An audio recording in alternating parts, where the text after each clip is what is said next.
Sheffield में पाकिस्तान मुस्लिम centre में 29 सितंबर की जॉइंट अवामी एक्शन कमेटी की एहतजाजी कॉल के हवाले से एक अहम मीटिंग का इनेकाद किया गया, जिसमें शहर की मुख्तलिफ सियासी और समाजी शख्सियात ने शिरकत की। शुरका ने कहा कि इस वक्त आज़ाद कश्मीर के जो हालात हैं, इनमें हुकूमत आज़ाद कश्मीर और एक्शन कमेटी को मिलकर बैठना चाहिए और इन मसाइल का हल बातचीत से निकालना चाहिए। अपने मतलबात यहाँ पर हुकूमत के सामने पेश करें और देखें, अगर वो मतलबात मानती है, जायज़ मतलबात है, अगर वो मानती है तो ठीक है, नहीं तो दमादम मस्त कलंदर होना चाहिए।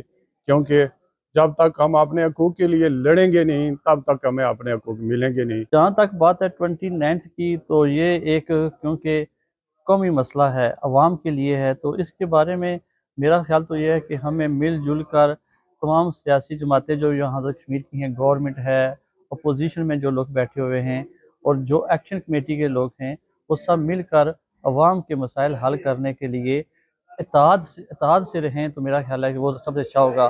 एक्शन कमेटी के जितने भी मेंबरान हैं, उनका वो अपने हकूक़ की जंग लड़ रहे हैं और उन्हें लड़नी चाहिए और उन्हें चाहिए कि अब वक्त आ गया है कि ये जो जितने पुराने बुर्ज हैं ये गिरने चाहिए। उनका कहना था कि एक्शन कमेटी के मेंबरान अवामी हकूक़ की जंग लड़ रहे हैं और हम उनके साथ हैं।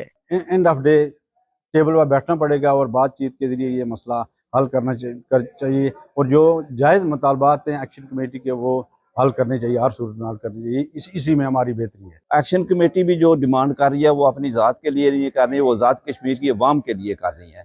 लिहाजा आज़ाद कश्मीर की अवाम को भी चाहिए कि वो अपने जायज़ मुतालबात के लिए अपना राइट इस्तेमाल करें और उनको हक उनका मिलना चाहिए। एक्शन कमेटी जो है ये अच्छा काम करी रही, सारे अवाम ने तमन्ना है कि यह कम है राइट मिलन जो डिमांड चार्टर और डिमांड उसने इम्प्लीमेंट होना चाहिए हर सूरत। उन्होंने कहा कि जब तक हम अपने हकूक़ के लिए खड़े नहीं होंगे, तब तक ये मसाइल हल नहीं होंगे। शुरका ने हुकूमत से मुतालबा किया कि अवामी मसाइल फौरी तौर पर हल किए जाएं। Shamraiz Chaudhry, JK news, Sheffield, बरतानिया।